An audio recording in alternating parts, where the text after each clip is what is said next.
संघ, अब ये कहा गया स्वयंसेवक ही अत्याचार पर आगे लड़ रहे थे और इधर विश्वास संघ क्यों नहीं देता।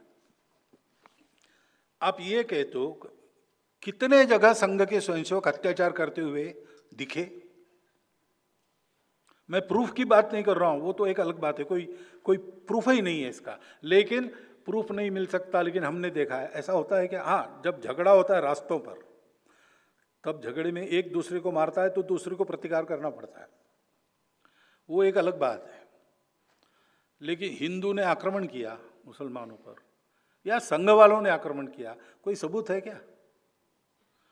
मान लीजिए एक आध जगह है, तो आपने दूसरी तरफ ये नहीं देखा चरखी दादरी में विमान टूटे, सब प्रवासी मुसलमान थे, उनकी कितनी सेवा की संघ के लोगों ने। केरल में बाढ़ आई, गुजरात में भूचाल आया, किसी का रिलीजन नहीं देखा, सबकी सेवा की।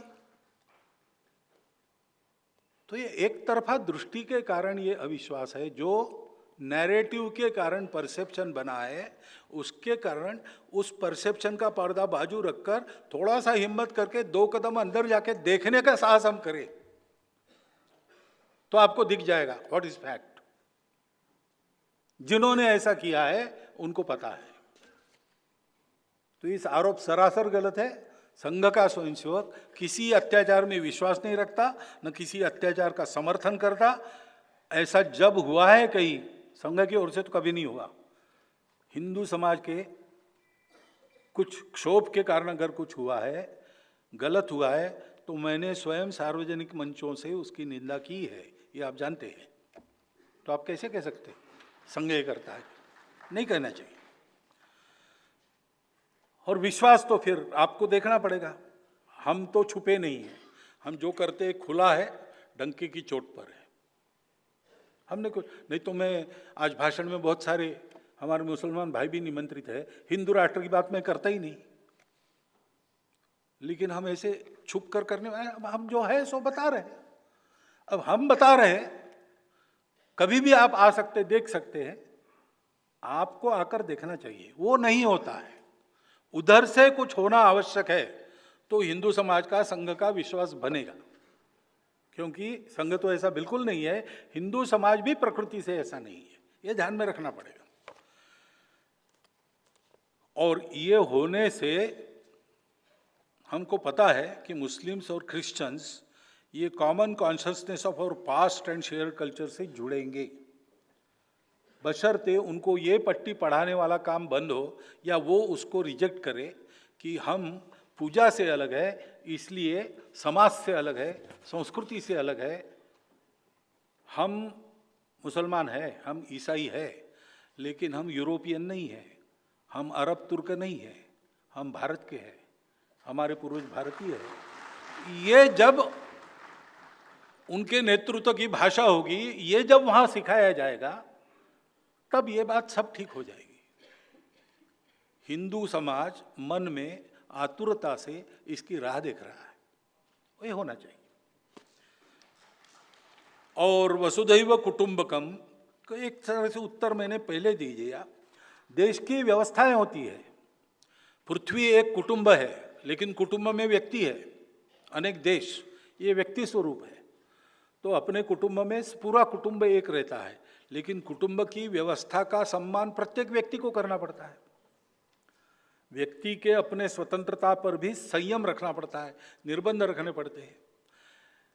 तुमको पूरा स्वातंत्र्य है, तुम्हारा हाथ कैसा भी घुमाओ, लेकिन मेरे गाल तक आया तो रुक जाना, वो स्वतंत्रता तुमको नहीं है।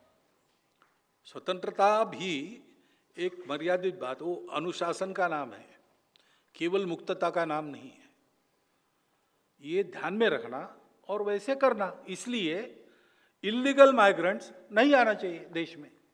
इसमें कोई वसुधैव कुटुंबकम के तत्व के साथ कोई प्रताड़ना कोई नहीं है, उसके अनुसार ही है। वो कुटुंब की व्यवस्था ठीक चले, इसलिए सबके लिए जो नियम है उस नियम का पालन सबने करना चाहिए। सामाजिक समरसता और पहचान। प्रश्न करता है गोपाल कृष्ण जी, गुरु रविदास विश्राम धाम मंदिर, करोलबाग। डॉक्टर धर्मपाल जी, IAS रिटायर्ड। लेखाराम दिवाकर जी, डॉक्टर शिवचरण सिंह पीपल जी, आचार्य डॉक्टर कौशल पंवार जी, अभय कुमार तिवारी जी, श्री मनमोहन पदम जी, अखिल भारतीय भलाई महासभा के जनरल सेक्रेटरी आप, प्रदीप कुमार मोहंती जी, गोपाल कृष्ण जी रिटायर्ड IAS, प्रभात कुमार जी, रतनलाल बैरवा जी, संजीव कुमार जी। ये इनके कुछ प्रश्न हैं जो 2 भागों में विभाजित किए हैं। पहला भाग के प्रश्न पढ़ता हूं मैं आप सबके समक्ष। एक भारत श्रेष्ठ भारत हमारा संकल्प है, लेकिन क्या जातिवाद इस राह में रुकावट नहीं है? क्या संघ ये महसूस करता है कि हिंदू समाज की एकता में वर्ण व्यवस्था बाधक है? एक मंदिर, एक कुआं, एक शमशान was the slogan propounded by Shri Mohan Bhagwat ji at Aligarh, yet its impact is not visible on the ground. Could deep-rooted caste practices be the reason for this gap in implementation?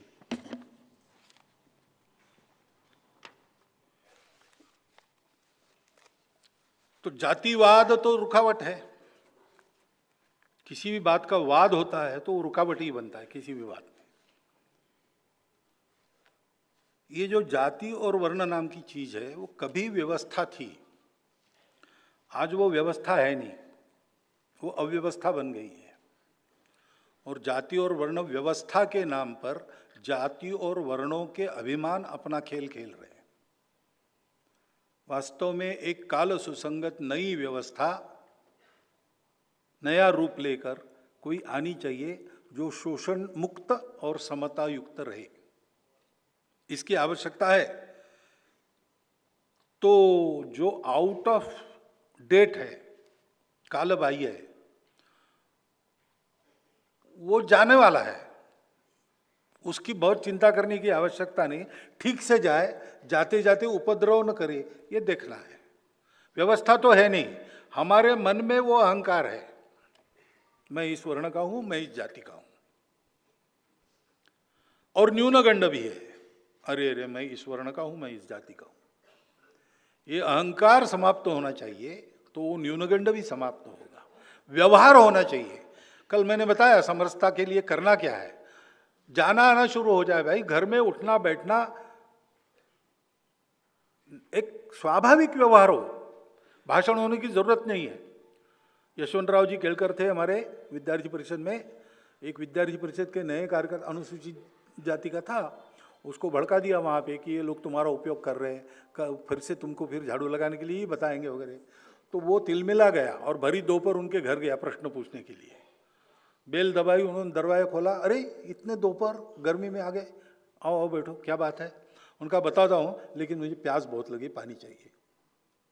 सहज उसको प्यास लगी थी, उसने कहा, इन्होंने भी सहज कहा, अंदर जाओ किचन में, वहाँ पानी है, तुम पी लो, आते समय एक गिलास मेरे लिए भी ले आना। उसने वो सब किया। बाद में उन्होंने पूछा कैसे आए थे, तो बोले कुछ नहीं, काम हो गया।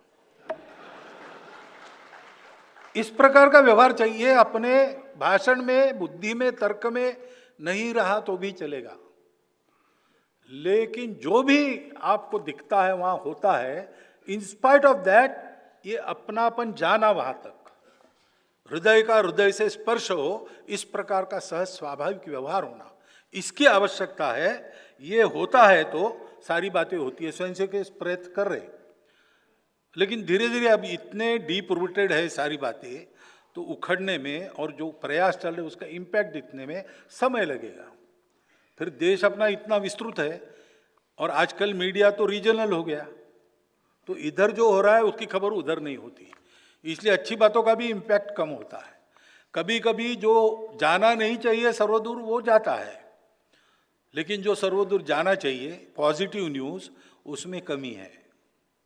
अभी आप में ही एक निमंत्रित सज्जन बैठे, वो संघ के स्वयंसेवक है, वो भोपाल गए, गणेश उत्सव, कल गणेश चतुर्थी थी, उन्होंने उनके पास चंदा मांगने के लिए लोग आए, उन्होंने कंडीशन डाली कि आप मूर्ति के लिए चंदे की बात कर रहे हैं, पूरी भव्य मूर्ति आप जितनी बोलेंगे उतनी बड़ी मैं खरीद के आपको दूंगा, लेकिन एक शर्त है, इस बस्ती में जितने समाज के लोग हैं उन समाज के सब लोग पूजा और आरती में साथ में रहे तो मैं करूंगा। और उस बस्ती में उन्होंने ये वातावरण खड़ा किया और वैसे ही हुआ। ये स्वयंसेवक हमारे ऐसा प्रयास करते हैं और समूह के रूप में भी करते हैं। मंदिर, पानी, स्मशान कहाँ कहाँ भिन्न है। सर्वे हुआ मध्य प्रदेश में, और मध्य प्रदेश में अनेक गांवों में लोगों ने इसको बदल दिया। अनेक गांव अभी करने बाकी है, क्योंकि ये काम जबरदस्ती नहीं होता, लड़के नहीं होता, मन बना के होता है, उसको समय लगता है। पालामूर जिला तेलंगाना का, उसमें ऐसे कई उदाहरण हैं, मैंने 2 बताए, बाकी जगह नहीं है, ऐसा नहीं है। अभी राम जन्मभूमि के लिए महाराष्ट्र के देहातों में हमारे कार्यकर्ता गए, तो उन्होंने इस प्रकार सारा कार्यक्रम रचित किया कि उस बहाने उस गांव के मंदिर में गांव के सब जाति वर्ग के लोग वो सब एकत्रित हुए 3-4 बार। तो वहां का ये जो दर्शन पर प्रतिबंध था अपने आप ही टूट गया बिना कुछ बोले। हम ये करते हैं, कोई देखे कोई ऐसा इम्पैक्ट हमारे काम से हो रहा है क्या? सर्वे करे, और ठीक से सर्वे करे, रिजल्ट छापे। रिजल्ट अच्छे आए तो आप सब लोगों का उत्साह बढ़ेगा। समझो कम आए तो हम लोगों के लिए सोचने की बात रहेगी कि क्या सुधार करें कि रिजल्ट ठीक आए।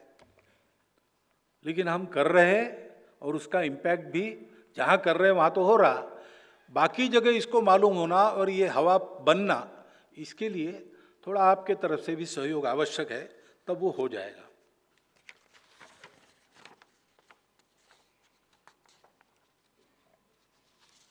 विषय पे भाग 2 मैं आपके समक्ष रखता हूं। क्या आरक्षण जातिवाद को बढ़ाता है या समरसता में बाधक है? इस विषय पर संघ का क्या विचार है? आपने कहा कि हम भिन्न होकर भी एक हैं, हिंदू हैं, लेकिन जब निम्न वर्ग की स्त्री के साथ शीलभंग होता है तो संघ की ओर से संतोषजनक विरोध क्यों नहीं दिखाई देता? भारतीय समाज में एक वर्ग ने सदियों से समाज में सफाई बनाने का कार्य किया, फिर भी आज वे बदहाल हैं। उनके प्रतिनिधित्व के लिए संघ क्या प्रयास करेगा? There are references of caste division in Manusmriti and Vedas. Please express your views on this. संघ के 100 वर्षों के सघन जागृति कार्यक्रम करने के उपरांत भी समाज में जातिगत समीकरण प्रमुख होते जा रहे हैं। इससे हमें कब मुक्ति मिलेगी?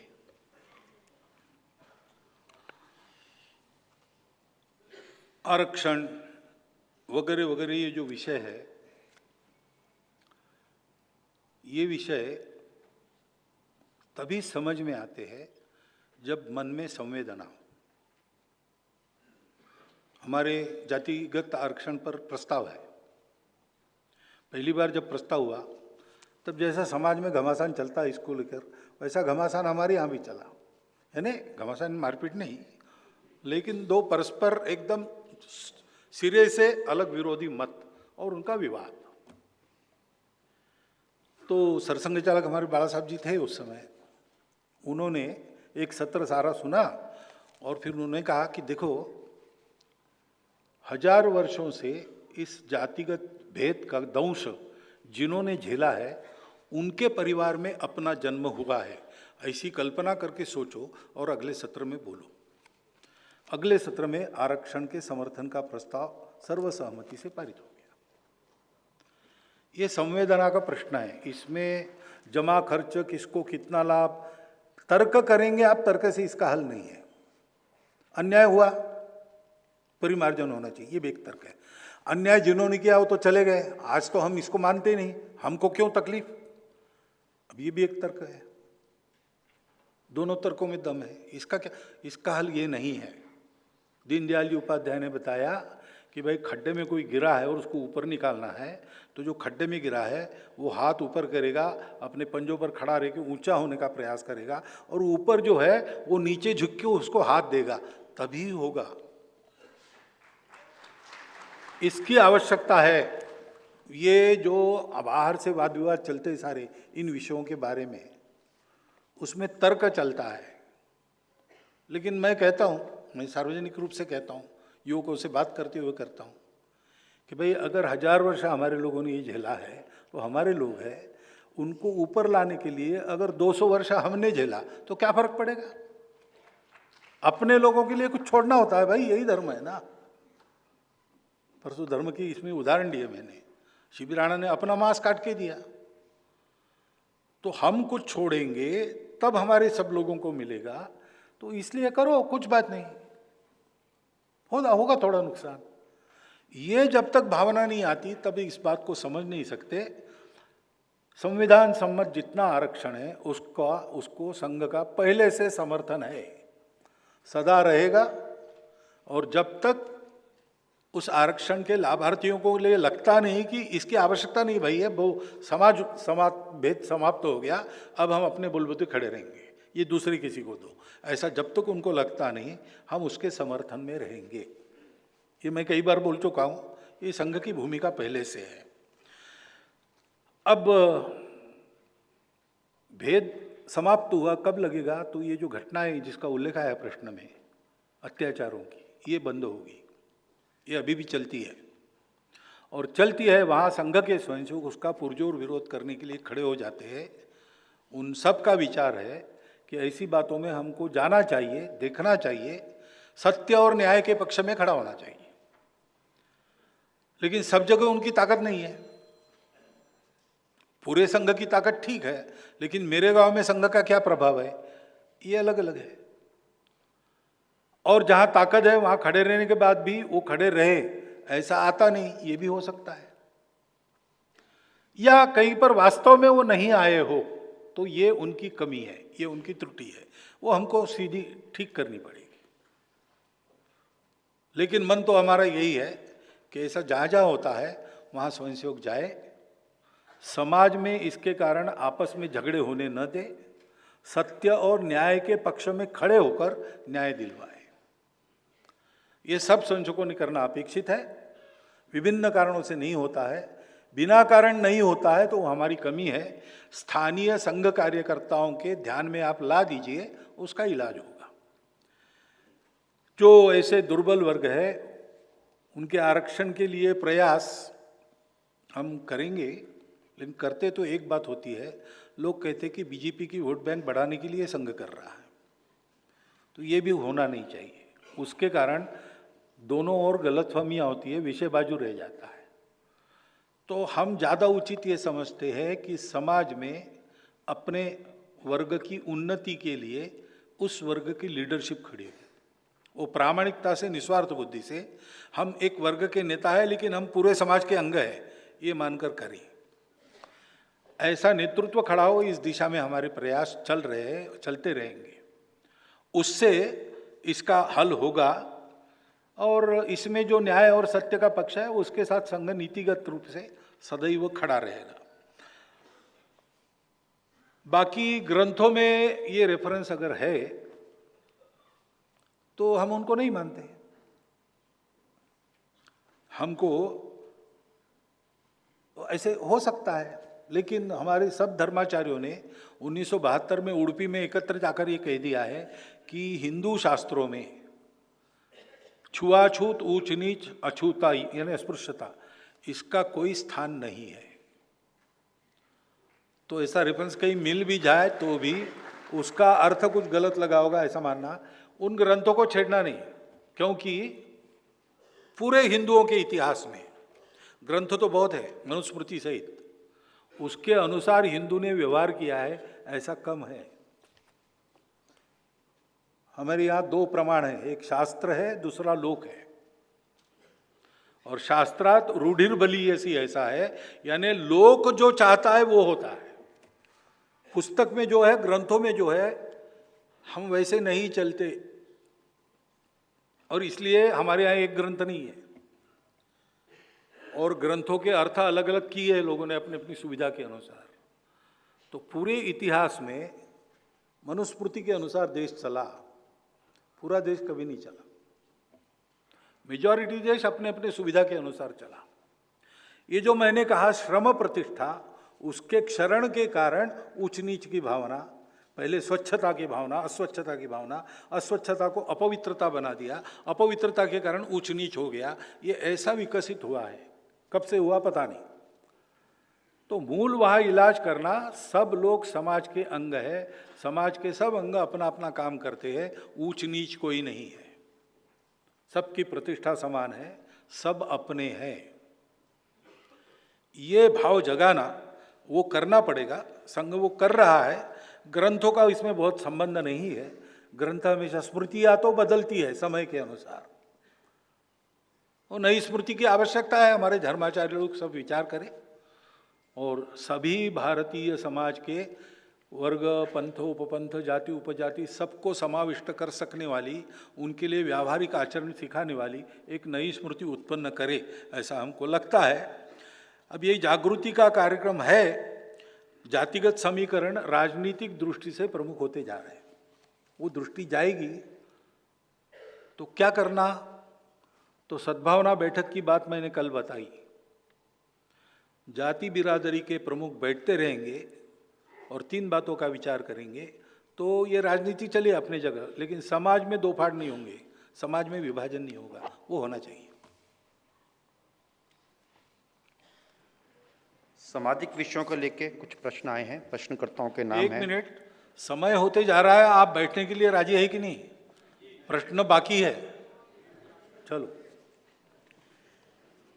सामाजिक विषयों के प्रश्नकर्ता के मैं नाम पढ़ता हूं। अविनाश शर्मा जी, लव तोमर जी, रजनीश कुमार जी, सुनील माझी जी, प्रीतम शर्मा जी, डॉक्टर मनमोहन सिंह चौहान जी, विजय सिंघल जी, अमोक कुमार मिश्रा जी, अश्विनी पराशर जी, खेमचंद शर्मा जी, कैलाश गोतुका जी, दिनेश गुप्ता जी, डॉक्टर प्रेम कुमार शुक्ल जी, शैलेंद्र मिश्र डीडी न्यूज़, एस राजा रमन जी, सोनम सिंह पत्रकार, नामधारी संघ सेवा समिति से। पंच परिवर्तन को लेके कुछ प्रश्न हैं, पहले मैं आपके समक्ष रखता हूं। आपने कल पंच परिवर्तन की बात की थी। परिवारों को संस्कार कैसे दिए जा सकते हैं और नागरिक कर्तव्यों का बोध कैसे बढ़ाया जा सकता है? भारतीय समाज का जागरण कैसे किया जा सकता है? सामाजिक परिवर्तन के इस दौर में बुजुर्गों का सम्मान बना रहे, नशे से दूर रहे युवा, वैवाहिक संबंधों के बाहर के मामलों से बचने जैसी चुनौतियों से कैसे निपटा जाए? धार्मिक स्थलों, कुंभ मेले और पर्यटन स्थलों में पर्यावरण और सेवा के प्रति संकल्प का मन कैसे विकसित किया जा सकता है?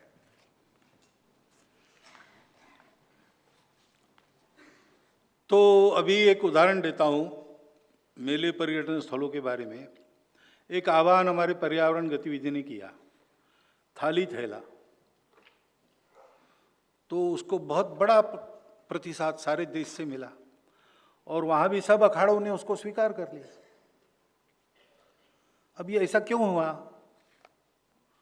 तो जिन्होंने आह्वान किया उनकी क्रेडिबिलिटी थी और उनका सुझाव बिल्कुल व्यावहारिक और जो सबके मन में है समस्या उसका उपाय देने वाला था।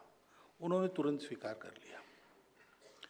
तो हमको ऐसे समाज में विश्वस्त जो है उन लोगों ने ऐसे व्यावहारिक उपाय लेकर अपने अपने स्थान पर जो मेले, पर्व, त्यौहार वगैरह सब होते हैं उसमें हस्तक्षेप करना चाहिए। जैसे भी महाराष्ट्र में गणेश उत्सव बड़े पैमाने पर चल रहा है, तो वहाँ विश्व हिंदू परिषद वगैरह ये लोग उनको एकत्रित करके कुछ राष्ट्र, देश, संस्कृति, संस्कार इसके बारे में कार्यक्रम करने को कहते हैं। वो नहीं करते तो केवल डीजे बजते रहता है, 2 बार आरती होती है और प्रसाद खाने को लोग आते हैं। लेकिन कुछ भाषणमाला, कुछ स्पर्धाएं, कुछ ऐसे लोगों की गुणवत्ता और समझदारी बढ़ाने वाले कार्यक्रम हो, ऐसा इंटरवेंशन हम अपने अपने जगह पर कर सकते हैं, वो करना चाहिए। बाकी परिवारों को संस्कार, इसके बारे में विस्तृत मैंने कल बोला है और इस कार्यक्रम की शायद पुस्तिका भी करेंगे, तो वो आपके पास पहुंच जाएगी तो आपको उत्तर मिल जाएगा। और इसके पहले को कुछ भाषण वगैरह भी आप देख लेंगे। बाहर किताबों का स्टॉल होगा तो वहाँ एक भाषणों की पुस्तक भी है, तो वो देखेंगे तो आपको ये सब बातें मिल जाएगी उसमें। अभी समय बचाने के लिए मैं नागरिक कर्तव्यों को बोध के बारे में बताता हूँ। वो उदाहरण से बनता है, जानकारी होनी चाहिए नागरिक कर्तव्य क्या है। मैं तो कहता हूँ कि अपने संविधान का प्रियम्बल, नागरिक कर्तव्य, नागरिक अधिकार और मार्गदर्शक तत्व, ये 4 चैप्टर संविधान के मिडिल स्कूल में 5वीं से पढ़ानी चाहिए। सब छात्रों को उसकी जानकारी होनी चाहिए और हमने भी उसकी जानकारी करते हुए उन कर्तव्यों का पालन करना चाहिए, तो नई पीढ़ी सीखेगी। और ये करना चाहिए। जागरण ऐसे ही होता है उदाहरण और आत्मीयता। आत्मीयता मीडियम बनती है यहाँ का विचार वहाँ जाने के लिए, यहाँ का नहीं, यहाँ का विचार वहाँ जाने के लिए। हृदय से हृदय का विचार, और जो बोलने वाला है उसके करने में चाहिए, और इतना ज़्यादा नहीं चाहिए कि आदमी को डर लगे करते समय। इतना दिखना चाहिए, हो बहुत, लेकिन अलौकिक नहीं होना है। लोगों से 5 कदम आगे रखकर ये बात करनी है, तो धीरे धीरे ये सारी बातें ठीक हो जाती है।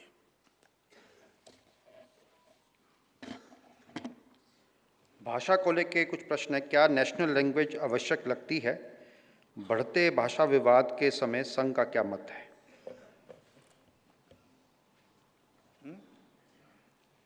भाग 2 रह गया क्या? आर्टिफिशियल इंटेलिजेंस को लेके संघ का क्या विचार है? ठीक है, युवाओं को राष्ट्र धर्म बताया ना, ठीक। तो अब सब काम संघ नहीं करने चाहिए ऐसा नहीं है, आप भी कर सकते हैं, करना चाहिए। तो वो होता है, संघ भी जानकारी देगा अपने संशोधकों को, क्योंकि वो आर्टिफिशियल इंटेलिजेंस आएगा तो हमको भी उसको कुछ उपयोग में लाना पड़ेगा। तो ये जानकारी हमारे तरफ से भी जाएगी, और उसके प्रॉस कॉन्स, उसके एथिक्स, ये सब के साथ आर्टिफिशियल इंटेलिजेंस का उपयोग हमको बताना पड़ेगा। तो वो हम करेंगे, अभी आ रहा है, हम धीरे धीरे जा रहे हैं उस तरफ। और हमारा सारा कार्यक्रम युवाओं को राष्ट्र और धर्म से जोड़ने के लिए ही करता है। वो दिखता नहीं है ऐसा है करके, वो मैदान पर खेल रहे हैं, कुछ परेड वगैरह कर रहे हैं, ऐसा दिखता है, लेकिन हमारे लोगों का जुड़ाव राष्ट्र और धर्म से ही होता है। तो ये 100 साल से हम कर रहे हैं। कृपया प्रश्नकर्ता आए, देखे कैसे क्या होता है, तो उनको और समझ में आएगा।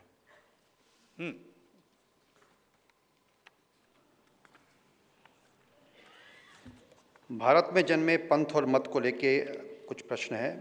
प्रश्न करता है, हाँ, नेशनल लैंग्वेज वाला रहेगा अंतिम। नहीं पढ़ा, पढ़ा है, 1 मिनट जी। नेशनल लैंग्वेज यानी भारत की सब भाषाएं नेशनल लैंग्वेजेस है, जिनका उगम भारत में है। एक नेशनल और बाकी क्या है? नहीं, सभी नेशनल लैंग्वेजेस है। इस राष्ट्र के घटक जो जो भाषा बोलते हैं वो राष्ट्रभाषा है। एक व्यवहार भाषा चाहिए, ये पक्का है, आपस में बात करने के लिए, और वो विदेशी नहीं चाहिए, क्योंकि हमारे भाव विदेशी भाषा में प्रकट नहीं होते। श्री गोपाल तो काउहर्ड ऐसा नहीं होता है। कविताओं का शब्द धर्म के लिए शब्द नहीं है बाकी भाषाओं में, हमारे यहाँ सब भाषाओं में शब्द। एक भारतीय भाषा व्यवहार भाषा चाहिए, कौन सी हो तय करे सब मिलकर, जो व्यावहारिक निर्णय करे और करे, ऐसा मत है हमारा। भाषाओं में विवाद करने का कोई मतलब नहीं है, शब्द अलग है, भाव एक ही है सर्वत्र। आप तिरुक्कुरल लीजिए, आप तुकाराम महाराज के अभंग लीजिए, आप रामचरितमानस की चौपाइयाँ, कितने ही समान अर्थ के उसमें काव्यांश है। जो छोटी छोटी व्यावहारिक बातों, आचरण का उपदेश सब में समान है, जो आदर्श रखे गए हैं वो सब में समान है। सब भाषाओं में रामायण है, सब भाषाओं में महाभारत है, पठन होता है सर्वत्र। संतों के नीति वचन जो है सब भाषाओं में समान है। सर्वज्ञ लीजिए, तिरुवल्लुवर लीजिए, उत्तर के सब ऐसे लीजिए। तो इसलिए विवाद क्या करना है भाई भाषा में? हम स्वाभाविक रूप से अपनी मातृभाषा अपने को अच्छी आनी चाहिए। हम जिस प्रदेश में रहते हैं उस प्रदेश की भाषा है वो हमको अच्छी बोलचाल करते बननी चाहिए, और एक व्यवहार भाषा जो होगी वो सीखनी चाहिए। फिर आपकी मर्जी है तो और सही सारी भाषाएं सीखो। भाषा सीखने में कोई भाषा और स्पर्श नहीं होती है। दुनिया की सब भाषा आना एक एसेट है, परंतु ये 3 कम से कम होनी चाहिए, और इसलिए इसमें झगड़ा नहीं करना। सब भाषा हमारी है ऐसा व्यवहार करना। चलो, अगला जो प्रश्न है वो भारत में जन्मे पंथ और मत के संबंध में है। प्रश्न करता है विजय कुमार जी, पूर्व महानिदेशक, प्रदीप कुमार जी, अशोक कुमार सिंह जी, राजवीर सिंह जी, वर्गीस जॉर्ज, तरलोचन सिंह जी XMP, निर्मल Kaur ji retired DG police, Jagendra Pal Singh ji, Jaswinder Kaur ji. प्रश्न है, भारत बुद्ध का देश है, इसलिए शांति अपेक्षित है, तो फिर संघ युद्ध हेतु शस्त्र की बात क्यों करता है? संघ समानता में विश्वास क्यों नहीं करता? हिंदू राष्ट्र क्यों कहते हैं, सनातन राष्ट्र क्यों नहीं कहते? संघ अपने विचारों में समय के साथ बदलाव करता है क्या? यदि हाँ, तो संघ के स्थिर विचार कौन से हैं और किन मुद्दों पर ये लचीलापन दिख सकता है? संघ से जुड़ने के लिए कहाँ और कैसे संपर्क किया जा सकता है? इसका दूसरा भाग है, पहले पहला भाग कर लेते हैं। तो भारत बुद्ध का देश है, उसमें शांति अपेक्षित है और हमारे देश में अपेक्षाकृत शांति है और होनी चाहिए। लेकिन बाकी देश बुद्ध के देश नहीं है, तो वो युद्ध की भाषा बोलते हैं, तो शस्त्र होना तो आवश्यक रहता है ना। जैसा मैंने कल कहा, हम व्यायाम कर रहे हैं तो किसी को पीटने के लिए नहीं कर रहे, तो हम अपना शस्त्र बल को बढ़ाते तो किसी को मारने के लिए नहीं बढ़ाते। अगर किसी को मारने के लिए हम शस्त्र सज्ज होते तो अभी तक तो दिख जाता ना, लेकिन बार बार हमने रोक दिया है कैपेसिटी होते हुए भी, क्योंकि हम खून खराबा नहीं चाहते, शांति चाहते। हमारा बुद्ध का देश है, लेकिन सब देश बुद्ध के नहीं है, तो वो युद्ध करेंगे तो कम से कम अपने को बचाने के लिए शस्त्र बल चाहिए ना। तो डेटरेंट वो तो चाहिए ही। संघ की प्रार्थना में हम कहते हैं अजय्यांच विश्वस्य देहीश शक्तिम, यानी हमको इनविंसिबल स्ट्रेंथ दो। हमने ये नहीं बताया है कि दूसरों को जीतने वाली शक्ति दो, हमें कोई जीत न सके ये वो शक्ति मांगी है। इतना तो आवश्यक रहता है और वो करना चाहिए। संघ समानता में ही विश्वास करता है, विशिष्टता है, विविधता है, उन सबकी मान्यता स्वीकार है, परंतु उसके बावजूद हमारी एक समानता है। इसी के आधार पर हिंदुत्व है, इसी के आधार पर संघ है, इसलिए समानता में विश्वास हम करते हैं। और सनातन राष्ट्र कहने से कंफ्यूज होते हैं लोग, हिंदू राष्ट्र कहने से समझ में आता है तुरंत सबको, ये हमारा अनुभव है, इसलिए इसका उत्तर दिया है मैंने। हम उस शब्द का प्रयोग करते हैं। हाँ, विचारों के समय के साथ बदलाव करते हैं। स्थिर विचार हमारे तीन हैं। व्यक्ति निर्माण से समाज के आचरण में परिवर्तन संभव है, वो हमने करके दिखाया है। दूसरा, समाज को संगठित करो, बाकी सब परिवर्तन अपने आप होते हैं, उल्टा नहीं होता। घोड़े के पीछे गाड़ी होती, गाड़ी के पीछे घोड़ा नहीं होता। पहले समाज बदलना पड़ता है तो व्यवस्थाएं सारी ठीक हो जाती है, क्योंकि चलाने वाले लोग समाज से ही जाते हैं और समाज के वातावरण के दबाव में ही ये सब होता है, उसको करो। और तीसरा विचार, हिंदुस्तान हिंदू राष्ट्र है। इन तीन बातों को छोड़कर संघ में सब बदल सकता है। तो बाकी सब बातों में लचीलापन है हमारे यहां, बस। दूसरा भाग, Under Article 25 of the Indian Constitution, scheduled castes are granted access to temples. Why then are Sikhs, Buddhists and Jains included within this provision? संघ राष्ट्र निर्माण, चरित्र निर्माण और धर्म रक्षा का कार्य करता है, जैसे सिख गुरुओं ने किया। शाखा शारीरिक चरित्र बल और दल भावना सिखाती है, जैसे सिख गुरुओं ने गदका के माध्यम से किया। संघ और सिख परंपरा की इन समानताओं को समाज में स्पष्ट रूप से क्यों नहीं चित्रित किया जा रहा है? हिंदू और सिखों के बीच बढ़ती दूरी को कम करने के लिए क्या संघ सिख विद्वानों के साथ बैठक आयोजित करेगा? अंतिम, सिख धर्म और अन्य पंथों के साथ मतभेद दूर करने हेतु क्या संघ अपने वरिष्ठ सेवकों और सिख बुद्धिजीवियों व जनसाधारण के बीच निरंतर संवाद बढ़ाएगा? क्या सिख त्योहारों में संघ की उपस्थिति इस दिशा में सकारात्मक कदम साबित हो सकती है? तो ये तो हम करेंगे ही, और इसमें एक सुझाव भी है, वो सकारात्मक कदम, वो ठीक है, उस पर भी हम जा रहे, ये सब हम कर रहे और बढ़ाएंगे। लेकिन इसके चलते हम कुछ बोलेंगे तो अभी स्थिति ऐसी नहीं है कि उसको ठीक ढंग से लिया जाएगा। यानी वातावरण निर्माण करने वाले ये न हो ऐसा वातावरण बनाएंगे, इसलिए ये हम करेंगे।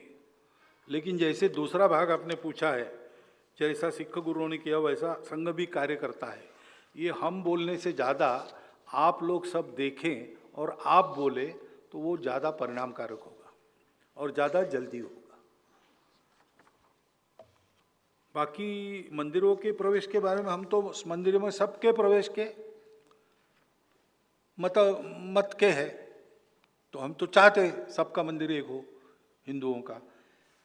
आपका मतलब सिख्स बुद्धिस्ट जैन्स इंक्लूडेड, उनके ऊपर ये क्यों लागू किया, ऐसा है क्या? अलग से लागू करने की आवश्यकता नहीं, उसमें कोई भी जा सकता है, ऐसा है? ठीक है, या कुछ नियम है उसमें, यही लोग जा सकेंगे? तो हम हमारा उसके बारे में कुछ कहना नहीं, ये मामला और पंथ संप्रदाय के नियमों का है, वही लोग इसमें देखे क्या है। लेकिन जो schedule caste are granted access to temples, हम इसके हकदार पहले से।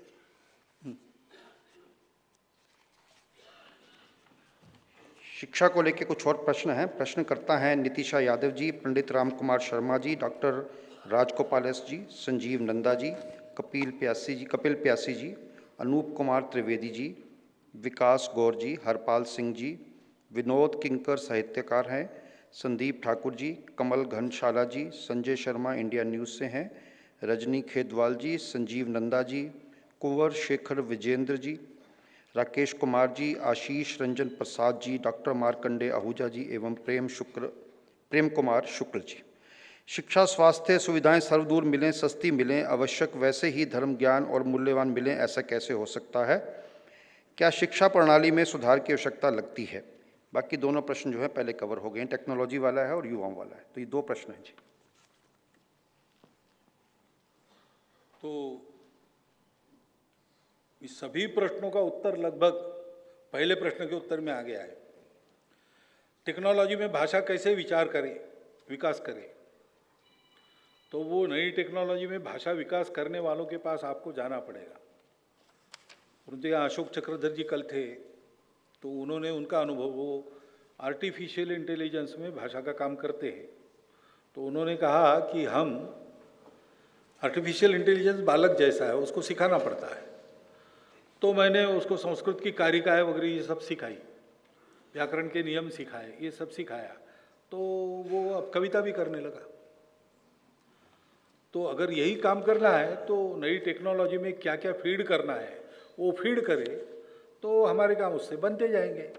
एक केवल मेरे मन में आता है, वो भी अनुभव के आधार पर आप ठीक कर सकते हो, उसका उत्तर भी दे सकते हो। भाषा तो, शब्द तो आ जाएंगे, भाव आएंगे कि नहीं? मैं कहता हूँ आप बड़े विद्वान हो, और मैं कहता हूँ आप बड़े विद्वान हो, शब्द वही है। तो आर्टिफिशियल इंटेलिजेंस या टेक्नोलॉजी ये भाव उसमें ला सकती है कि नहीं, मुझे पता नहीं है, इसलिए अभी तक मैं उपयोग नहीं करता हूँ, बातें ही करता हूँ सीधी।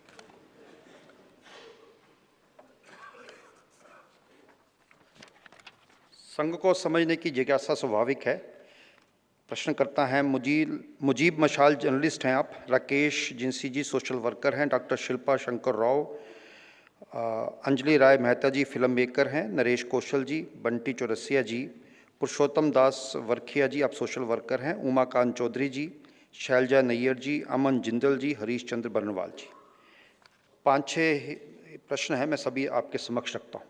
कुछ लोग संघ पर एक मिलिटेंट ऑर्गेनाइजेशन होने का आरोप लगाते हैं। कई बार ऐसा आरोप लगता है कि संघ के संगठन हिंसा करते हैं, आपका क्या विचार है? आज़ादी के आंदोलन में संघ की क्या भूमिका रही है? संघ के द्वारा समाज के सामाजिक आंदोलन में क्या भागीदारी रही है व अन्य क्या उपलब्धियां रही हैं? How long will it take for your message of unity and inclusiveness to percolate to the grass root level workers? आर्थिक, सामाजिक व राजनीतिक ढांचे को बदलने की संघ की क्या योजना है? आपके हिसाब से अभी संघ देश के किन किन क्षेत्रों में अपनी पैठ नहीं बना पाया है, उनके लिए क्या करने की आवश्यकता है? तो आरोप लगाते हैं, लगते रहे पहले से, लेकिन ऐसा तो कभी हुआ नहीं है, और झूठे आरोपों के तथ्य भी उजागर हुए। तो ये संघ कभी करता नहीं। कोई भी हिंसा करने वाला ऑर्गेनाइजेशन 75 लाख जगह पहुंच नहीं सकता भारत में और उसको समर्थन नहीं मिल सकता।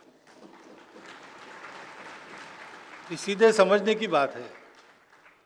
अगर हम ऐसा होते तो हम ये कार्यक्रम करते, हम कहीं अंडरग्राउंड छिपे होते, वहां से आपके घरों में पत्रक डाल देते। तो ये मूर्खता है। अब ये तो जो चिकना चुपड़ा हो जाता है ना कोई कॉइन बहुत चलने के बाद, वैसा हो गया है। तो आप भी इस झंझट में मत जाइए। जैसा मैं कहता हूँ, मनुष्यों को जोड़ने का काम हिंसा के आधार पर नहीं होता, शुद्ध सात्विक प्रेम हमारे कार्य का आधार है, ये ध्यान में रखिएगा। डॉक्टर हेडगेवार स्वयं एक क्रांतिकारी थे और आज़ादी के आंदोलन में 2 बार सश्रम कारावास कांग्रेस के आंदोलनों में भाग लेकर उन्होंने भुगता था। उन्होंने एक तरह से विदर्भ में लीड किया था। 1942 में महाराष्ट्र में जो 2 प्रमुख, उस समय बहुत ज़्यादा काम इधर उधर हमारा था नहीं, उधर ही ज़्यादा था, तो आष्टी और चिमूर, ये 2 प्रकरण 1942 के आंदोलन के बड़े प्रसिद्ध है। उसमें जो लोग बलिदान चढ़ गए उसमें स्वयंसेवक है। जो लोग बाद में पकड़े गए, सश्रम फांसी की सजा हो गई, फिर वो द्वितीय महायुद्ध के बाद एमनेस्टी मिली तो उसमें वो छूट गए। और 11 लोग थे, 7 संघ के स्वयंसेवक है। टुकड़ोजी महाराज के साथ जनजागृति और ये सारा आंदोलन करने का काम स्वयंसेवकों ने किया था। वो हमारे संघ शिक्षा वर्ग में आते थे और रात को भजन बताते थे। तो वो ऐसे भजन थे उनके, पत्थर सारे बम बनेंगे, घास बनेगा भाला वगैरह, ऐसे इस प्रकार के भजन वगैरह, उसके आधार पर ये सारा गठजोड़ हुआ था और ये काम हुआ था। वसंत दादा पाटिल सांगली की जेल से बाहर आए, पुलिस पहरा बड़ा कड़ा था सर्वत्र, तो जंगल के रास्ते उनको, वो रियासत थी पटवर्धन की रियासत, उसके बाहर पहुंचाना, ट्रेन में बिठा देना, ये काम हमारी प्रांत संघ चालक जी के योजना से, एक पड़सलगीकर नाम के स्वयंसेवक थे, उनको मैं 4 बार मिला हूँ, उन्होंने किया। कंधे पर उठाकर 15 किलोमीटर दौड़ते हुए उनको लेके गए। श्रीमती अरुणा आसफ अली जी लाला हंसराज गुप्ता जी के घर में ठहरी थी अंडरग्राउंड। तो हमारा सहभाग है पहले से और हमेशा रहेगा, क्योंकि पहले तो संघ के प्रतिज्ञा ने में भी जब तक स्वतंत्रता नहीं मिली थी, हिंदू राष्ट्र स्वतंत्र करने के लिए ऐसे शब्द थे। अब हम स्वतंत्र हो गए तो सर्वांगीण उन्नति के लिए ऐसे शब्द है। तो ये तो स्वयंसेवकों की प्रतिज्ञा थी, जगह जगह स्वयंसेवकों ने भाग लिया है, गए हैं, संगठन के नाते गए नहीं, क्योंकि संगठन को बुलाया नहीं था, किसी को नहीं बुलाया था। कुछ योजना में रही होगी कमी, जो भी हुआ होगा, लेकिन आंदोलनकर्ताओं को पूरी मदद, अंडरग्राउंड काम में पूरा सहाय्य, ये संघ का काम जहाँ जहाँ था उस समय वहाँ वहाँ हुआ है बहुत लोगों के पास। और वो स्वतंत्रता संग्राम सैनिक वाले सर्टिफिकेट्स भी है। उस आंदोलन के नतीजे से निराश होकर ही रज्जू भैया की संघ में आवाजाही बढ़ गई, ऐसा उन्होंने स्वयं बताया था, वो भी उस आंदोलन में थे। तो ये सारा इतिहास आएगा। आप राकेश जी सिन्हा का डॉक्टर हेडगेवार चरित्र पढ़िए, उन्होंने जो लिखा है और नेशनल बुक ट्रस्ट से प्रकाशित हुआ है, उसमें आपको ब्यौरे मिल जाएंगे। हमारी संजीव सान्याल जी का भी एक पुस्तक नया है, सचिंद्र सान्याल जी के वो पोते हैं, उनका एक पुस्तक आया है, उसमें भी ये ब्यौरे आपको मिल जाएंगे। हमारी भी एक पुस्तक है स्वतंत्रता संग्राम, सुरुचि प्रकाशन में आपको दिल्ली में मिल जाएगी, वो देख लीजिए। सामाजिक आंदोलन में हम संघ की एक इच्छा है कि ये समाज के खाते में सारी बातें जाए। तो we never raise our separate flag. We support and we participate in the efforts that are going on. Whatever banner, we don't have any compunction to working with them. अच्छे कामों के लिए जहाँ जहाँ कुछ हो रहा है, स्वयं सेवकों को ये खुली छूट है। स्वयंसेवकों से अपेक्षा है कि उन सब अच्छे कामों में लग जाए, उनको पूछना नहीं पड़ता और वो लगते हैं। अनेक ऐसे अच्छे आंदोलनों में अनेक स्वयंसेवक मिलते हैं। तो समाज के इस प्रयास को बढ़ाना उपलब्धि संघ की एक ऐसी है कि ये सब प्रामाणिकता से, निस्वार्थ बुद्धि से कर सकने वाले, ऐसा करके लोगों का विश्वास जीतने वाले कार्यकर्ता संघ ने तैयार की है। ये मुख्य बात है। बाकी सारी उपलब्धि उन संगठनों की है जहां उन्होंने काम किया है। तो संघ की उपलब्धि एक ही है कि करने वाला आदमी हमने तैयार किया है और करेंगे।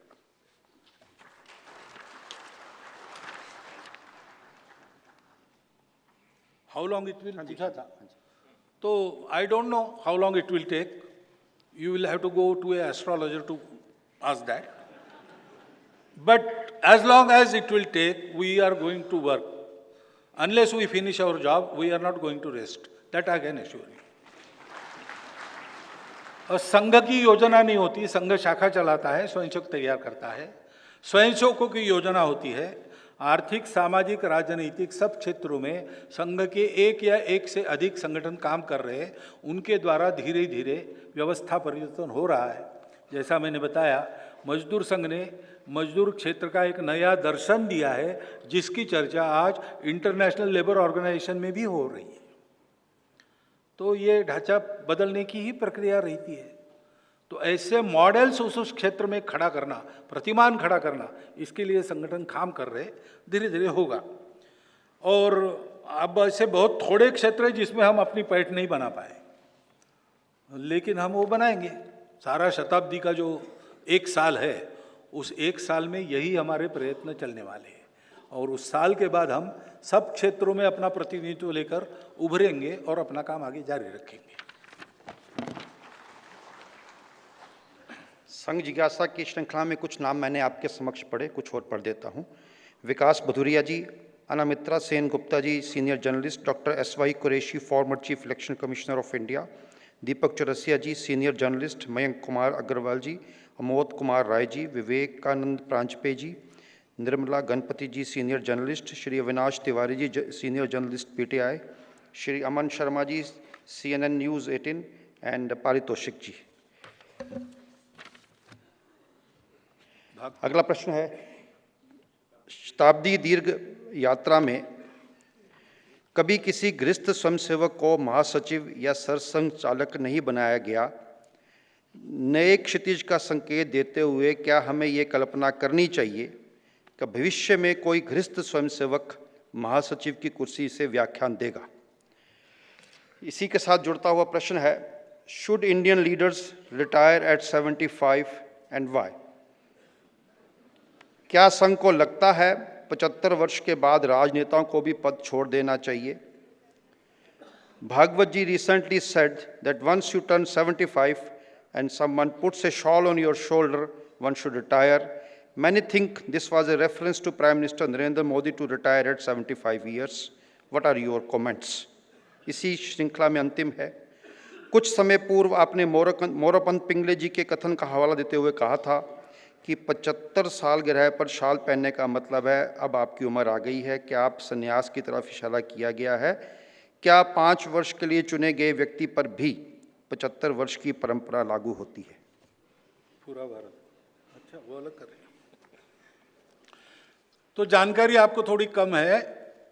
बड़े लंबे समय तक, और संघ का सबसे कठिन समय था, उसमें श्रीमान भैया जी दानी जो एक अच्छे किसान थे और भरी पूरी गृहस्थी थी, वो संघ के सरकारेवार है।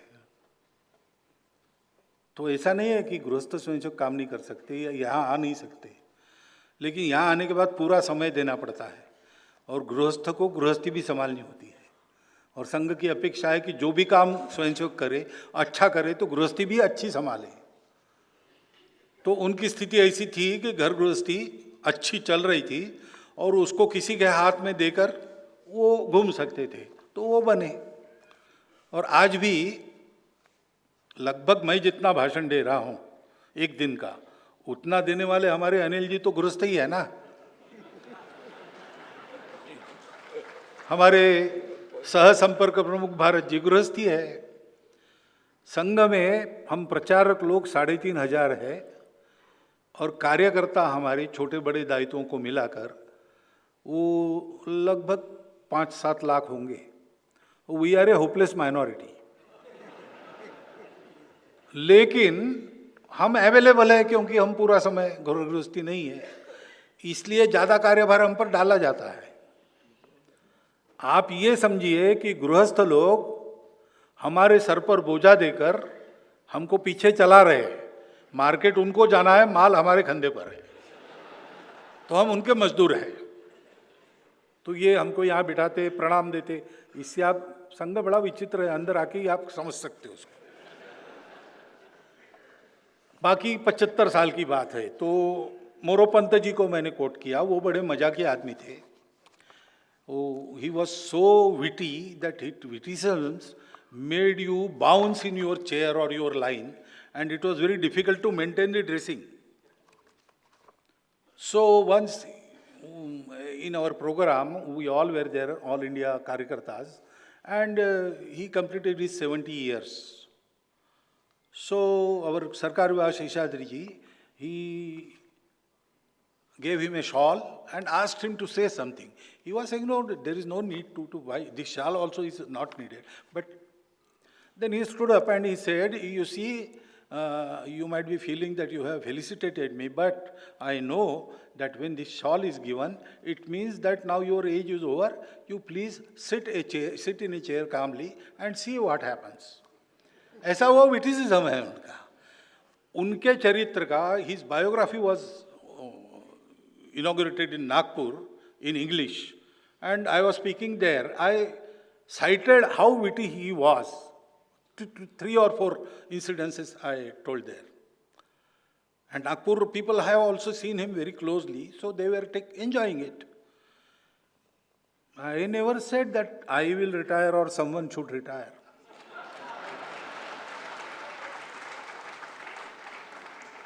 In Sangha, we Swayam Sevaks, we are given a job,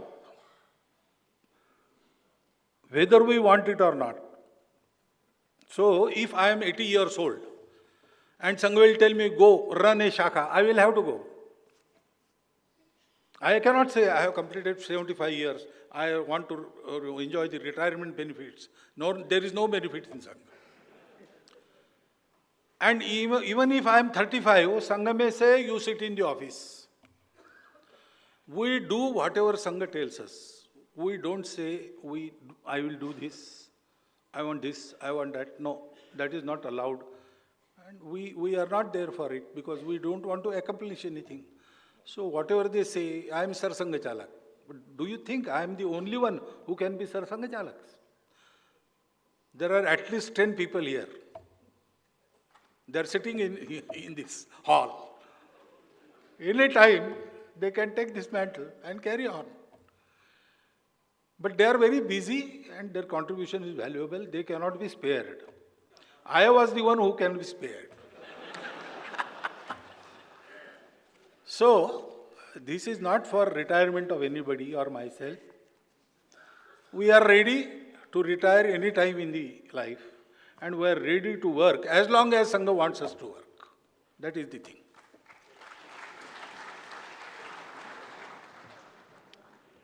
पूरा भारत कुंभ में उमड़ा, परंतु आप इससे दूर रहे, ऐसा क्यों? The same thing. हमको जहाँ बताते वहाँ जाते हैं। मैं यहाँ इसलिए हूँ और आपसे इसलिए बात कर रहा हूँ कि हमारे लोगों ने तय किया कि यहाँ ये होना है कार्यक्रम और आपको बोलना है।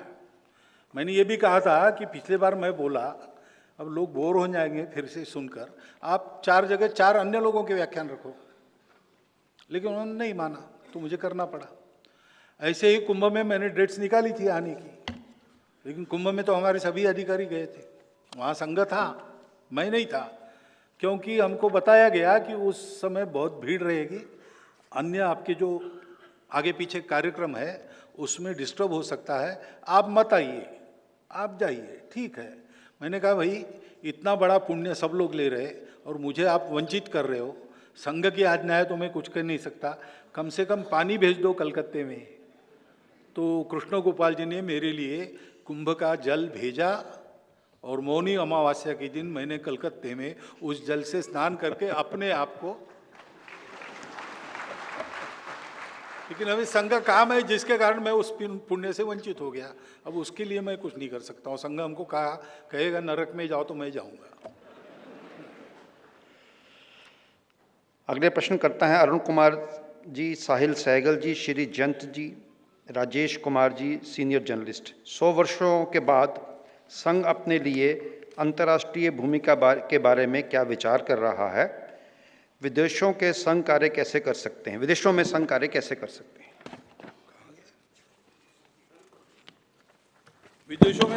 कर रहे हैं, संघ कार्य नहीं, वहाँ के संगठन का कार्य कर रहे हैं। तो वो उनकी पद्धति है, इसी कार्य पद्धति से वो कर रहे हैं और वो वहाँ चलती है। हिंदू स्वयंसेवक संघ का काम चलता है, वो हर एक अपने देश के रजिस्टर्ड चैरिटी ऑर्गेनाइजेशन है। पद्धति उन्होंने हमसे ली है। भारत तो संघ का काम भारत के अंदर, राष्ट्रीय स्वयंसेवक संघ भारत के अंदर ही करेगा। बाहर स्वयंसेवक करते हैं तो वो हिंदू स्वयंसेवक संघ है, वहाँ के कानून के अनुसार वो चलता है। लेकिन उनकी कार्यपद्धति यही है जो यहाँ है। शाखा है, शाखा चलाने वाला तंत्र है, व्यक्ति निर्माण होता है, व्यक्ति हिंदू समाज के अनेक कामों में लगते हैं, वहाँ के समाज से भी संपर्क करके ये सारा चलता है। और अंतर्राष्ट्रीय भूमिका के बारे में मैंने बोला है, सारे विश्व में ये एक बात हो कि लोग अपना अपना स्वार्थ त्याग कर सब लोग आगे बढ़े, इस दृष्टि से अपने देश को चलाए। प्रत्येक देश अपनी विशिष्टता, अपनी सीमाएं ये सब कायम रखकर कंट्रीब्यूटरी रोल में आ जाए, केवल स्वार्थ साधन के रोल में न रहे। ऐसा करना, इसके लिए सबसे संपर्क रखना ये होना चाहिए। और ये सरकार का काम नहीं, पीपल टू पीपल मैं बात कर रहा हूँ, उसके लिए आउटरीच बढ़ाना ये हम करने वाले हैं। और खासकर पड़ोसी देशों को पहले जोड़ेंगे, ये बात मैंने कल की है। कुछ समसामयिक विषय हैं। प्रश्न करता है Rajesh Kumar Thakur ji, Indian Express, Sanjeev Tripathi ji, retired IPS, Vasudha Venugopal ji, senior journalist NDTV, Sanjay Jha ji, foreign correspondent, doctor Sitaraman Rama ji, Anamitra Sen Gupta ji, journalist, Anand Bazar Patrika. क्या संवैधानिक प्रावधानों के अनुसार मत पंथ संप्रदायों के प्रसार के लिए विदेशी धन आना उचित है? क्या लव जिहाद जैसी समस्याओं के विरोध में संघ को योजना बना रहा है?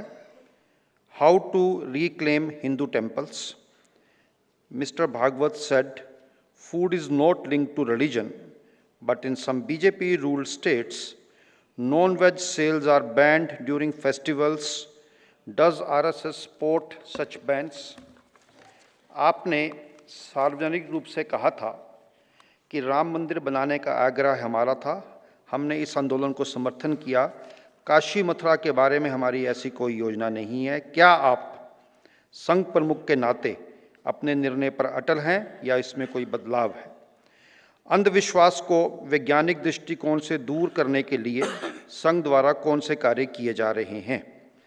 ऑपरेशन सिंदूर के बारे में विपक्ष ने कुछ सवाल उठाए थे, भारत के साथ खुलकर खड़े हुए दिखाई नहीं दिए, इस पर संघ की क्या सोच है? इसमें अंतिम है, पिछले कुछ वर्षों से अनेक स्तरों पर हिंसा बढ़ रही है, आंदोलन हिंसक होते जा रहे हैं। ऐसे लगता है जैसे किसी युद्ध की तैयारी हो रही है। लगता है आने वाले दिनों में हिंसा बढ़ेगी।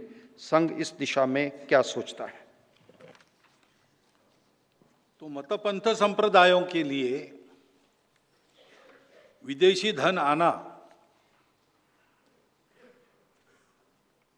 सेवा के लिए आए, कोई दिक्कत नहीं, लेकिन जिस काम के लिए आए उसी के लिए उसका उपयोग हो। तो प्रश्न तब खड़ा होता है कि ऐसा धन आता है और वो व्यय होता है मतांतरण के लिए, इसलिए फिर उस पर अंकुश लगाना पड़ता है। और मैं समझता हूं कि किसी भी हिसाब से किसी भी काम के लिए बाहर से धन आता है तो उसकी स्क्रूटिनी और अगर आवश्यक है तो उस पर प्रतिबंध, ये सरकार का काम है। दूसरा, हिंदू टेम्पल्स, तो पहला काम ये करना चाहिए कि सब मंदिर सरकार के पास नहीं है, बहुत से मंदिर निजी है, ट्रस्ट है, इन सब मंदिरों की स्थिति अच्छी रखें, क्योंकि एक तरह से मन देश का तैयार है, व्यवस्था का भी तैयार है कि भक्तों को मंदिर दिए जाए, वो अपना मंदिर मेंटेन करे। लेकिन भक्तों को हम मंदिर मेंटेन कर सकते हैं ऐसा दृश्य खड़ा करना चाहिए। कुछ निजी मंदिर या ट्रस्ट वाले मंदिर बहुत अच्छे चलते हैं, कुछ सरकार ने लिए हुए मंदिर भी बहुत अच्छे चलते हैं, और उल्टा भी है, सरकार के हाथ में मंदिर है और चाहे जैसी मनमानी लूट हो रही है, और ऐसा ही निजी मंदिर है या ट्रस्ट के मंदिर है उसमें भी ऐसा हो रहा है। इसलिए इस चित्र को पहले ठीक करना चाहिए और एक रचना बननी चाहिए। मंदिर जब मिलेंगे तो उनको लेने वाली उस मत पंथ संप्रदाय के अनुसार पूजा की व्यवस्था, भगवान के लिए आने वाले धन का उपयोग, भक्तों के लिए आने वाले धन का उपयोग ऐसा करने वाली नागरिक और उस पंथ संप्रदायों के धर्माचार्यों की एक व्यवस्था लोकल लेवल पर, जिला लेवल पर, प्रांत लेवल पर, अखिल भारतीय लेवल पर बननी चाहिए, ताकि जब न्यायालय कहेगा कि हम देते हैं तो लेने के लिए लोग तैयार रहें। तो ये तैयारियां चल रही है, धीरे धीरे होगा ऐसा लगता है। Food is not link to religion, लेकिन व्रत के दिन नहीं खाना ये तो लोग करते हैं, पर्व त्योहारों में शाकाहारी रहना लोग करते हैं। उस समय अगर ऐसा दृश्य सामने आए कि हमारे घर के सामने ही कोई ऐसा कुछ कर रहा है तो हो सकता है भावनाओं को ठेस पहुंचे। तो 2-3 दिन की बात है, समझदारी से ऐसे समय में ऐसी बातों से परहेज रखना चाहिए, तो कानून भी नहीं करना पड़ेगा। अब ये समझदारी नहीं है, कौन क्या खाता है इससे मेरी भावना आहत होने का कोई कारण नहीं। लेकिन विशेष प्रसंग है, वो समय चाहते हम सब आंखों के सामने भी, और जैसा मैं चाहता हूं वैसा रहे, तो उस सेंसिटिविटी को समझकर मैं भी तय करूंगा कि भाई इनका त्यौहार है, ये नहीं करना है, मैं नहीं करूंगा। ये समझदारी होती नहीं तब ये कानूनन बैन वगैरह आते, उसमें उस कानूनों में, उस बैन में भी ये नहीं खाना वो नहीं खाना ये दृष्टि नहीं रहती, ये भावनाओं के भड़कने के कारण झगड़े न हो ये दृष्टि रहती है। इस दृष्टि से वो ठीक ही है, लेकिन ये समझदारी दोनों तरफ आनी चाहिए, तो फिर इनकी जरूरत भी नहीं पड़ेगी। मांस खाने वाले रोज मांस खाते हैं ऐसा नहीं है, और शाकाहारी खाने वाले रोज मांस खाने वाले लोगों को खाते हुए देखते नहीं ऐसा भी नहीं है, लेकिन ये कुछ विशेष पीरियड की बात है, उसमें समझदारी दिखाना चाहिए तो प्रॉब्लम नहीं रहेगा।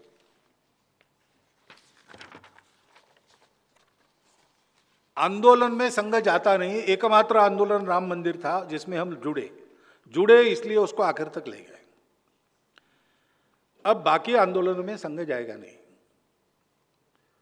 लेकिन हिंदू मानस में काशी, मथुरा, अयोध्या तीनों का महत्व है। 2 जन्मभूमि है, एक निवास स्थान है, तो हिंदू समाज इसका आग्रह करेगा, और संस्कृति और समाज के हिसाब से संघ इस आंदोलन में नहीं जाएगा, लेकिन संघ के स्वयंसेवक जा सकते हैं, वो हिंदू है। लेकिन इन 3 को छोड़कर मैंने कहा है हर जगह मंदिर मत ढूंढो, हर जगह शिवलिंग मत ढूंढो। मैं अगर ये कह सकता हूं हिंदू संगठन का प्रमुख, जिसको स्वयंसेवक भी प्रश्न पूछते रहते हैं, तो थोड़ा इतना भी होना चाहिए, चलो भाई 3 की ही बात है ना, ले लो, ये क्यों ना हो। ये भाईचारे के लिए एक बहुत बड़ा कदम आगे होगा। संघ में अंधविश्वास नहीं है, वैज्ञानिक दृष्टि है, स्वयंसेवकों को वही दी जाती है। कोई कर्मकांड वगैरह संघ की शाखा का अंग नहीं होता है, जहां जिसको जैसा विश्वास है वैसा करता है, लेकिन वो कर्मकांड में हम जाने नहीं देते। आपने देखा होगा यहां हमने पुष्पांजलि की, हो गई पूजा भारत माता की, नहीं तो मंत्र वंत्र कहते, वो नहीं कहे हमने। संघ में जितना संस्कृत पाठांतर मंत्र वगैरह किए जाते हैं वो केवल भारत माता की किए जाते हैं। संघ की प्रार्थना में भी पहले भारत माता है, बाद में प्रभु है, और प्रभु है राम कृष्ण बुद्ध ऐसा कुछ नहीं कहा है, प्रभु कहा है। सर्वत्र प्रभु की मान्यता है, जो सर्वश्रेष्ठ है वही है प्रभु। इसलिए हम ऐसे किसी कर्मकांड में वगैरह जाते नहीं, अंधविश्वासों का ये नहीं है, लेकिन मनुष्य की एक भावना भी होती है, उस भावना का सम्मान हम करते हैं। हिंसा बढ़ रही, आंदोलन हिंसक हो गए, युद्ध की तैयारी, इतना दूर नहीं जाना चाहिए। हाँ, दुनिया में और भारत में ऐसी शक्तियां हैं जो ऐसे झगड़े चाहती है, लेकिन हम ज़्यादा रिएक्ट करें, ओवर रिएक्ट करें तो परिणाम अच्छा नहीं होगा। नाप तोल के इसका बंदोबस्त कैसे करना है इसकी तैयारी रखनी चाहिए, लेकिन मन में डर के कारण द्वेष, दुश्मनी ये बिल्कुल नहीं आनी चाहिए। संघ पर प्रतिबंध आया, हर बार संघ के सरसंघ चालक ने बाद में कहा, गुरुजी ने कहा पहले प्रतिबंध के बाद कि दांतों ने अपने ही जबान को काट लिया, इसलिए कोई अपने दांत गिराता नहीं। और बाला साहब ने कहा इमरजेंसी के बाद फॉरगेट एंड फॉरगिव, ये ध्यान में रखना चाहिए, तो सब ठीक रहेगा। ग्लोबल सिनेरियो को लेकर कुछ प्रश्न हैं, 3 प्रश्न बचे हैं अभी। Shri Devendra Parashar ji, political editor India TV, Shri Navneet Mishra ji, Rajasthan Patrika Delhi bureau, Shri Arun Kumar ji, IPS retired, Tripti Lahiri ji, senior journalist, the Wall Street Journal, chief South Asia bureau, Shri Shubhendu Singh ji, administrative officer, Shri Nitin Batra ji, independent director, and Shri Khemchand Sharma ji, national media panelist. प्रश्न क्रमांक 1, अमेरिका जैसा देश हाल के दिनों में व्यापार का बहाना बनाकर भारत पर अपनी दबंगई दिखाने की कोशिश कर रहा है। क्या एक राष्ट्र के तौर पर हमें इस दबाव में आना चाहिए? इस मसले पर देश के राजनीतिक नेतृत्व को RSS का क्या संदेश है? There is huge turmoil in geopolitics. Many experts are of the opinion that third war is imminent. We are not prepared for civil defense. How can we strengthen it? America Bharat पर दबाव बना रहा है तेल खरीदना बंद करने के लिए, ऐसे में हमें क्या करना चाहिए? और एक अंतिम बात है इसके अंदर, how would you describe the RSS influence on India's current economic policies on trade negotiations with the US? How has the organization shaped the government's trade policy with respect to the United States? तो इसके बारे में तो मैंने बोला है कल, अंतर्राष्ट्रीय व्यापार अनिवार्य है, होना चाहिए, देशों के संबंध भी रहते इसके कारण, लेकिन दबाव में नहीं होना चाहिए। दबाव में दोस्ती नहीं होती, तो मुक्त रूप से हो, परस्पर इच्छा से हो, दबाव में नहीं होना चाहिए। इस दबाव में हमको आना नहीं चाहिए, अलग से बताने की जरूरत नहीं है। और हम स्वनिर्भर बने, आत्मनिर्भर बने, परंतु परस्पर निर्भरता पर दुनिया चलती है, ये जानकर ये करना चाहिए। ये संघ का विचार है, और संघ का विचार है तो संघ के स्वयंसेवकों का विचार है। करते समय एक्चुअली क्या करना, अब ये इशू आ गया, इसमें क्या करना, वो तो उस समय की देश की आवश्यकता, देश पर होने वाले परिणाम वगैरह निर्धारित करके करने की बात है। लेकिन लॉन्ग टर्म उद्देश्य तो यही रहेगा कि बिना दबाव के हम ये सब कर सके। तो गवर्नमेंट को हम ये इन्फ्लुएंस नहीं करते कि अब ट्रम्प साहब ने ये कह दिया आप ऐसा करो, ये हम नहीं करते। उनको संभालना है, क्या करना वो तय करेंगे, जैसा वो करेंगे। ऐसी अवस्था में प्रत्येक देशवासी का कर्तव्य है कि एक विश्वास रखकर सरकार के नाते जो तय होता है उसके हम समर्थन में रहें, क्योंकि करना उनको है, वो कैसे किया जाता है उनको देखना है, हर्डल्स क्या आते हैं, हाउ टू, ये सब उनको देखना है। What ever it decide is our view. लेकिन बेसिक समान है सर्वत्र कि मुक्त व्यापार होना चाहिए, दबाव में व्यापार नहीं होना चाहिए। अंतर्राष्ट्रीय मुक्त व्यापार में फ्री ट्रेड की बात नहीं कर रहा हूं मैं, मानसिक फ्री होना चाहिए आदमी, करने के लिए या न करने के लिए। होगा ये सब। हाँ, सांस्कृतिक राष्ट्रवाद और इसका कोई संबंध नहीं। We are a cultural nation, not a political nation, ये उसका मतलब है। कल मैंने बताया राष्ट्र अपना कैसे बताया, परसों कल ही बताया। तो वो संस्कृति के आधार पर, किसी राज्य के आधार पर बना नहीं। राज्य आते रहे जाते रहे, वो सांस्कृतिक प्रवाह अखंड कायम चल रहा है, वो हमारा स्वरूप है।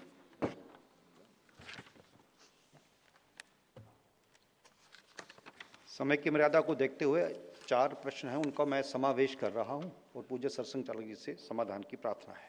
विकसित भारत 2047 के विकसित भारत के लिए हमारे देश को क्या राह अपनानी चाहिए? संघ की इसमें क्या भूमिका रह सकती है? मीडिया और संघ के संदर्भ में कुछ प्रश्न हैं। वेब सीरीज में बेमेल संबंध और आपराधिक प्रवृत्ति के दुष्प्रचार को कैसे रोका जा सकता है? मीडिया में दलित और आदिवासी को प्रायः हिंदू से अलग क्यों दिखाया जाता है? कुछ प्रश्न संघ और महिला विषय पे हैं।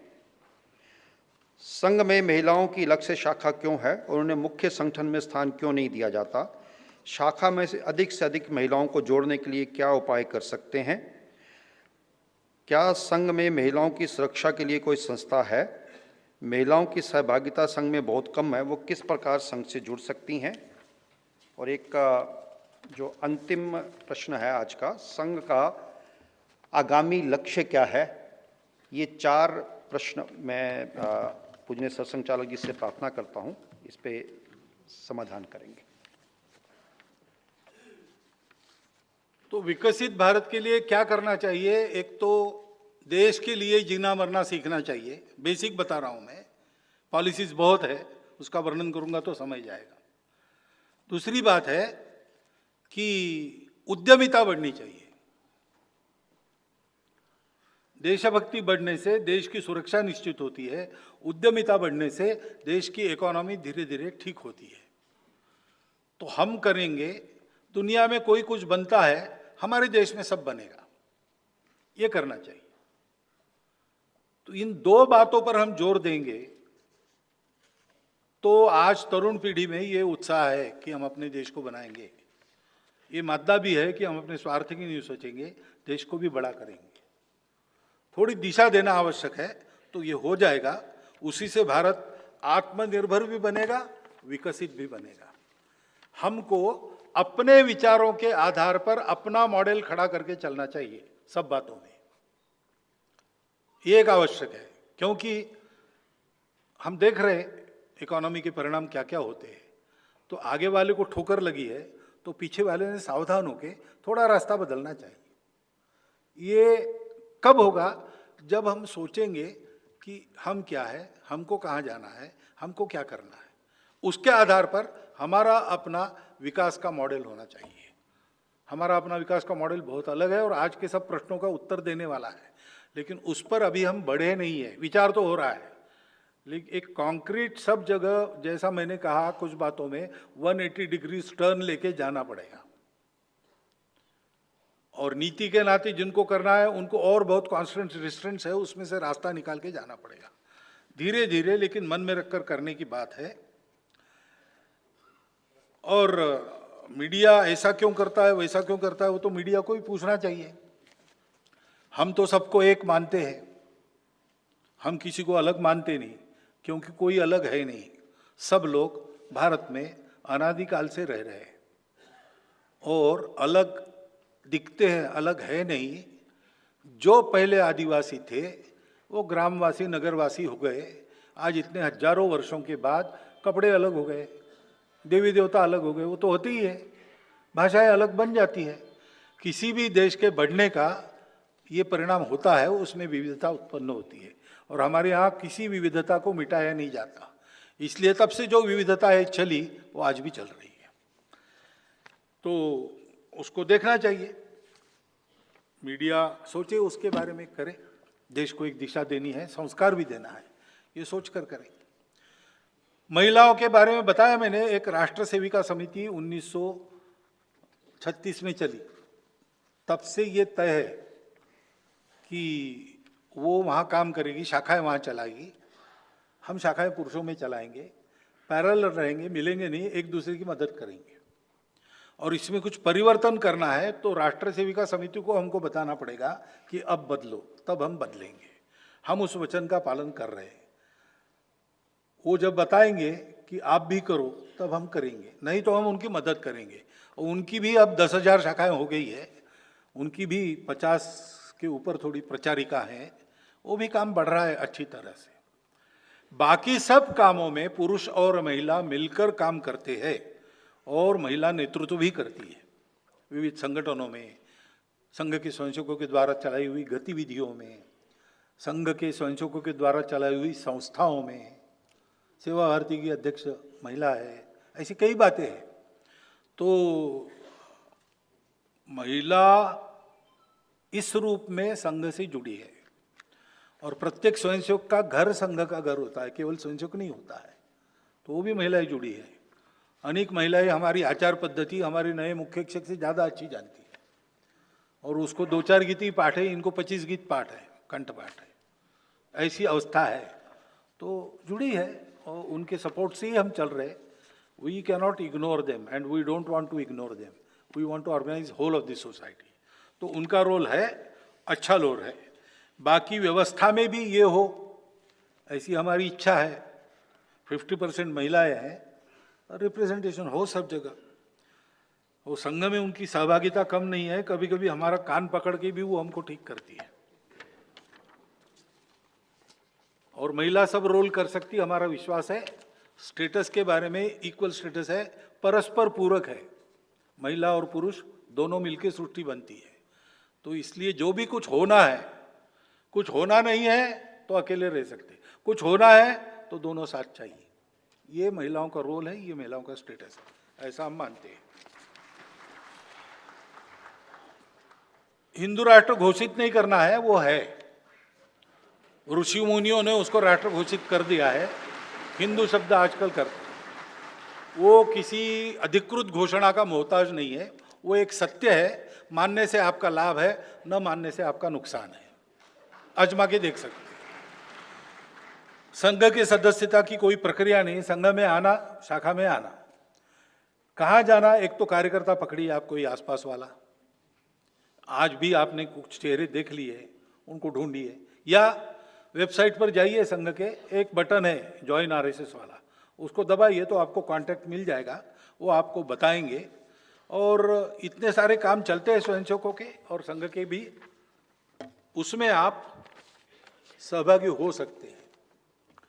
एक तो मैं क्षमा चाहता हूँ, 1 घंटा ज़्यादा मैंने लिया, लेकिन प्रश्न भी आपके ऐसे थे और कुछ प्रश्न तो डिटेल में बताने पर ही आपको उत्तर ध्यान में आएंगे। मैं आशा करता हूँ जो आपने पूछा था वो जवाब मैंने दिया है, लेकिन मेरा एक आह्वान है कि पढ़ने सुनने पर मत जाइए, अंदर आकर संघ को देखिए। आपको संघ का फील प्राप्त होने से you can know RSS. RSS is thing to be known by experience, ये ध्यान में रखिए। बस 2 दिन भाषण सुना और आज इतना लंबा प्रश्नोत्तर का सेशन भी आप बैठे रहे, आपको हृदय से धन्यवाद अर्पण करता हूँ। और हो गया, बाकी अब आभार प्रदर्शन वगैरह वो करेंगे। मैं आपको धन्यवाद मेरे तरफ से कह रहा हूँ।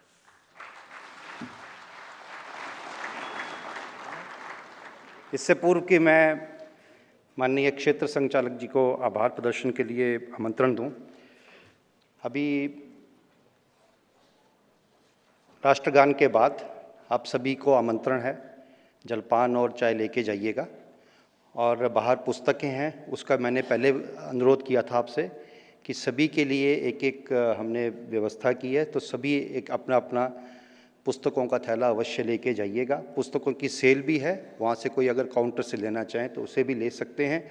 जितने भी दिव्यांगजन हैं, इनके मैंने टेलीफोन नंबर्स ले लिए हैं, गेट नंबर 1 पे आपकी गाड़ी का अरेंजमेंट कर देंगे।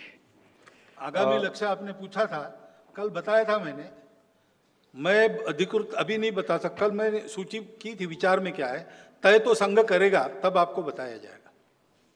ठीक है, माननीय पवन जिंदल जी से अनुरोध है आभार प्रदर्शन के लिए।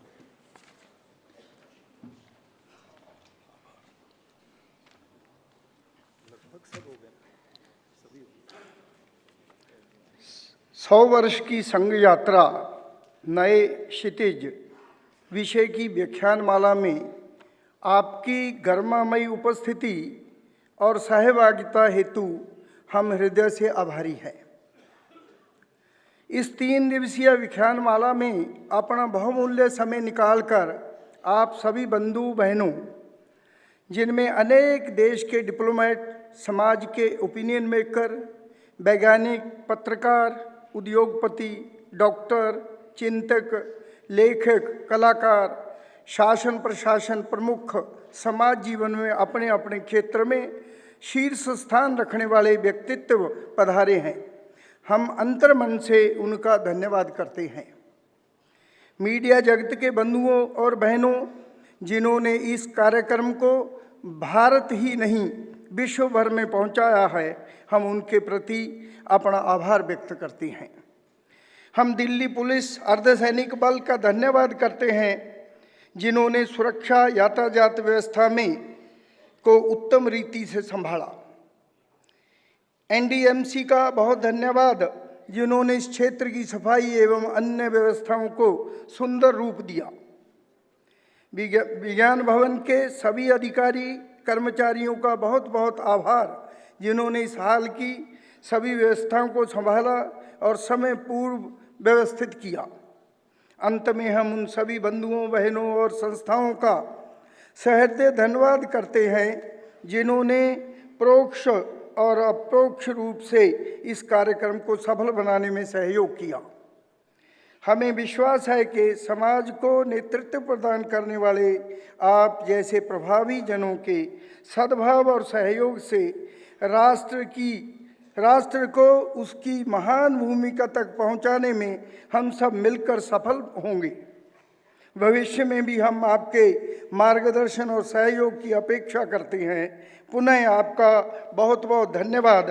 और अंत में वैसे तो पूजनीय सरसंघ चालक जी ने उसके लिए आपसे क्षमा याचना ऐसे की है, परंतु मैं कहता हूँ प्रश्न तो सब आपने ही दिए थे, उनके साथ न्याय करना ये हमारी जिम्मेवारी थी। उस न्याय को करते करते जितनी भी जल्दी करते हुए 1 घंटा देरी हुई है, फिर भी हम उसके लिए क्षमा चाहता हूँ मैं, और आपका आगे के लिए इसी प्रकार से सहयोग चाहते हुए आज इस श्रृंखला का पूर्ण करने का जो हम सब ने मिलकर किया है उसके लिए धन्यवाद करता हूँ।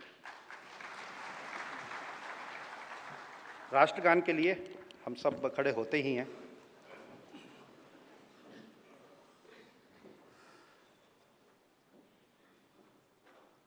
जन गण मन अधिनायक जय हे भारत भाग्य विधाता, पंजाब सिंधु गुजरात मराठा द्राविड़ उत्कल गंगा, विंध्य हिमाचल यमुना गंगा उच्छल जलधि गंगा, तब शुभ नाम